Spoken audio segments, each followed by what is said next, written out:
Hey guys, welcome to the YouTube channel. Today I'm going to talk about my single biggest purchase, not in terms of cash, but in terms of overall titles added to my collection. Now I found this old receipt in my collection because I do keep all the receipts because it's an accountability practice and I like to keep costs long term, so I have kept the receipts in a box. They don't take up that much room. But this is how big the receipt actually is. This receipt was from CEX Kotara, which is down in Newcastle. And if I'm sweating, it's a very hot day, so apologies. But I went in there and I'll tell you the grand total up front, because we're going to go through the titles on this later. But the grand total was $479.50. And there's about 75 titles, 73, 75, somewhere around that. So this is pre or like post that error in 2020 that I can't talk about. This was on the 30th of the 5th, 2020. So this would have been May. So obviously we would have been coming out of lockdowns. A lot of things would have been happening in the world at the time. But obviously I took that chance to go down to almost Newcastle because I remember there was a box set of Star Trek. I've still got it down here. I'll grab it off the shelf. And you can probably see my shadow because I've got this secondary light now. So this box set was the prime reason I went down to that Kotara CEX store. These I really wanted it, but this was the one that had the box set and it was an affordable price. So I was like, you know what? I'm going down to get that. And then if we just put that there. So you have all of this list here, but what did I actually buy? I thought that would be a good video today. So let's go through and explain the ones I got. Now there are a good portion of things on this list that I have since replaced with 4K. Obviously there are stuff that I would have upgraded to. But let's go through. I can still kind of half make out what's on this list here, on this receipt. So the first, I paid $62 for all of Star Trek. Bargain. I mean, it's Star Trek. It's going to hold its value. And it's also got both versions of Star Trek on there. So you get the new and the old. You get the remastered version and the old. And I'm just about to turn on this fan real quick because I am really sweaty and I don't like to be sweaty. So let's turn on that fan. You're going to see a bunch of spinning things in a second because I'm going to turn on the fan, get some air pumping. That is a lot better already. So let's keep going. I paid $4 for Children of the Corn 3 on DVD. I paid $4 for Children of the Corn 2 on DVD. What's this one? Incredible Burt Wonderstone I paid $2 for, and that's a Blu-ray. And you can see here, like, obviously quantity is big, but I'm also like going for movies that I would typically watch, that I would typically go towards. There may be a few experimental ones in there that I've kind of thrown in, but we'll get to those. What's this one? Man in the Iron Mask. I paid $6 for that one. Point Break 3D, $6. I paid $5 for Poltergeist, and I think that's the 2015 one, because it's Blu-ray. And these are all Blu-rays so far, except for the DVD ones I mentioned.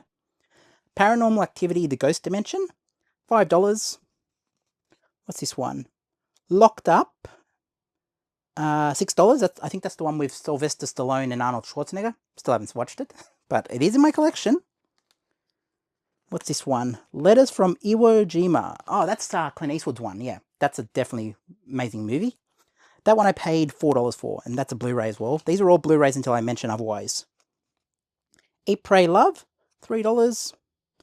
The Sting, $18 I paid for The Sting, but I guess that was out of print at the time, so I was like, I looked at the cost and I was like, you know what? The trade-offs are probably worth it for that one, and I will pick it up. And I think I've since replaced it with a 4K copy, if I'm not mistaken. I think there's a 4K copy of The Sting that I've replaced it with, but it's somewhere here. Let's keep going. Terminator 3, Rise of the Machines, $5. WrestleMania 24, $2.50. White House Down, $2. Iron Man, $2.50. You can already see here, you're getting some pretty decent movies. Secondhand, obviously, they're trade-ins. But you're getting some pretty decent movies in this for, like, dollars. This is what I've been talking about for ages. When I started collecting, it's not like I just went out and said, I'm going to buy more brand new. I was like, no, I'm going to do good deals. I'm going to go out and get it at CEX. And there are some that I paid a bit more for that I wanted to get my hands on, but you see what I'm saying? Oh, that wasn't Iron Man, by the way. That was Yes Man, the last one. So it was White House Down, Yes Man, $2.50, Yes Man. Don't Mess with the Zohan, $2. The Tourist, $3.50 rather. Who's seen The Tourist? Has anyone actually seen it since Ricky Gervais made fun of Johnny Depp at the Oscars? Or not the Oscars, the Golden Globes? I wonder. Law-Abiding Citizen, $4. Apocalypto, $8. Obviously that was out of print at the time. They have reissued it now, but I have the original print of that one because it was trade-in. What else do we have here? American Assassin. This is a 4K for $10. What's this one? The Aristocrats? Or is it the Aristocats? It's Blu-ray Kids, so I'm assuming it's the PG version. Let's keep going. Alice in Wonderland, 60th anniversary. Yes, so that one was $3.50. Casa de My Padre. Oh, is that the Will Ferrell one I'm thinking of? I think that's the one I'm thinking of. I think that one, yeah, I paid $6 for that one. But obviously it's Will Ferrell. I was like, yeah, I'll get Will Ferrell. Escape Plan, $5. National Lampoon's Christmas Vacation, $8. No Strings Attached, $3.50. About $3.50. Grown Ups, $3. Grown Ups 2, $5. I think Grown Ups, one of the Grown Ups discs didn't work, but I was like, you know what, for $3, I'm not going to bother going through the whole process of getting it replaced. So I think I've still got the broken one at the moment, but I think it kind of half plays. I haven't really tried it in years. Where were we at? Okay. Ghosts of Girlfriends Past, $2. Pursuit of Happiness, $10. And that was the, I think that was out of print at the time, the Pursuit of Happiness, because obviously 2020, you know, a lot of stuff was happening. A lot of these went out of print for a while and continued to be out of print. Triple X, The Return of Xavier Cage. I think I've since replaced that with a 4K, yep. But when I bought that Blu-ray, it was $3. Triple X The Next Level, that was $5. Crazy Stupid Love, $2.50. 101 Dalmatians, $8. Yep, $8. Queen of the Damned, $10, but I had to get that one on Blu-ray because that's a significant movie to me. It's one that I kind of gravitated towards when I was going through my depression in 08, 09. So I had to have Queen of the Damned. It's still one that I watch every now and again, but it was my depression movie. It's significant to me because it's what I watched when I was going through certain things. Because, you know, Lestat, come out, come wherever you are, and like, come and get me, like, you know, the whole thing of Lestat in that movie is kind of like what a person with depression might do, or at least how my mind was reacting, even though I was isolated. What else are we up to? The Queen, $3. Paper Planes, $2. Paranormal Activity, $3. That's the original, I believe. Prison Break, the event series, so season 5, $12. Monty Python, The Holy Grail, $5. Night at the Museum, $3. Maze Runner, 4K, that was $12. Okay. The Legend of Barney Thompson, I've never watched that one, but it's $3. I paid for that one. The Last Stand, $5. A Million Ways to Die in the West, $3.50. They needed about $3.50 for that one. Resident Evil Extinction, $3. Resident Evil Retribution, $3. Red Dog, $3. The Accountant 4K copy, $10. That is Fantasia, 1940, $8 from Disney. Elf was $8. Obviously that one was out of print at the time. I would have picked that one up and been okay with that price. Barbershop The Next Cut, $3. How's That? Kerry Packer's War, which was a TV series in Australia around how Kerry Packer, the owner of Channel 9 in Australia, got the cricket rights back in the day, and that whole story. It was an interesting series. I kind of enjoyed it, so I ended up going out to buy the Blu-ray copy. Jersey Boys, $6. Lakeview Terrace, $3.50. They needed about $3.50. Mr. Whippy comes by at the same time every day, and I can hear him coming. So yeah. That childhood music. Which is surprising because the next movie is Home Alone, which is a thing that brings a lot of people back to their childhoods. I did a video the other day about Home Alone, about how it's kind of the Mariah Carey of Christmas movies. It's kind of the one that's always constant at Christmas. But I paid $20 for Home Alone, obviously out of print. That was a very hard one to get at the time. US Marshals, $8. What's this one? WrestleMania 25, 25th anniversary, $5. The Hobbit, Battle of the Five Armies, rather. That was $12. How the Grinch Stole Christmas, $6. Date Night, $3. Deliver Us from Evil, $5. Dumb and Dumber, $6. Contact, $4. Black Swan, $3. Behind the Candelabra, $2. Armistead, $12. I think Armistead was out of print and it only got a limited run when it was released in Australia, so I think that one was kind of okay because I was like, yep, that one is worth it. An American Werewolf in London, $5. A Clockwork Orange, $18. Captain Phillips, $3.50. They needed about $3.50. American Sniper, $4. Absolute Power, great Clint Eastwood movie, that was $6. And The Exorcist Director's Cut was $8.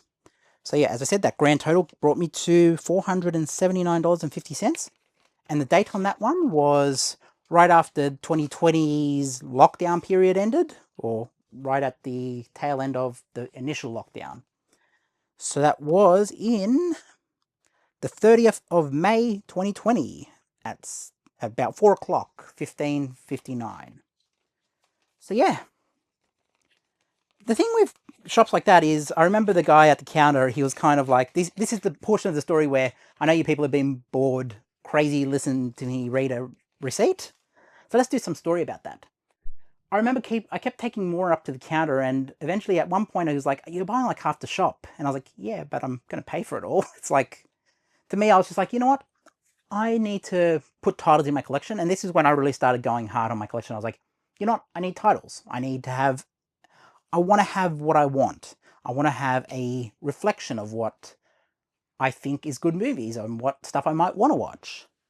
So I paid that much. I initially went there for this for $62. And I ended up buying like 75, maybe 74 or 73 titles.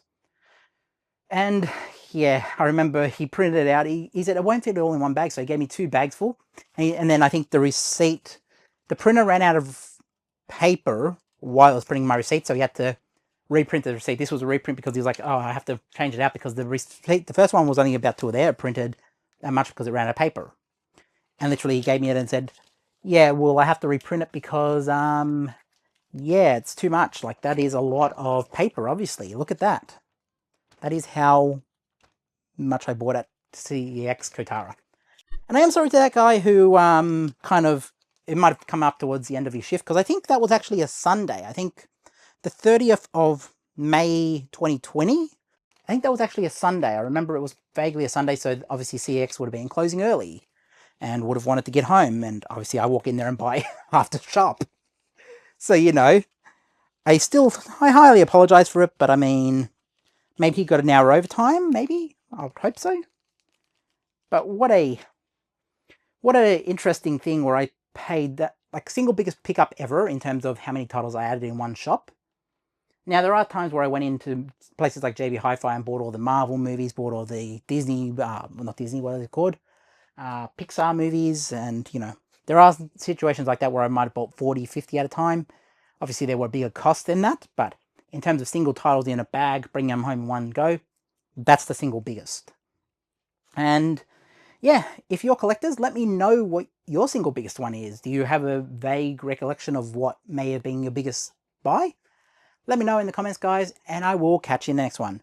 And if you haven't already, there is a second channel now, Jamie Toomey News, which I'm going to start doing more opinionated pieces, not actual news reporting because I don't want to become the journo and be factual. I still want to have my personality in there and talk about, yeah, this is what the housing market means to whatever, I want to do stuff like that. So there's a secondary channel. That's in the description of the video.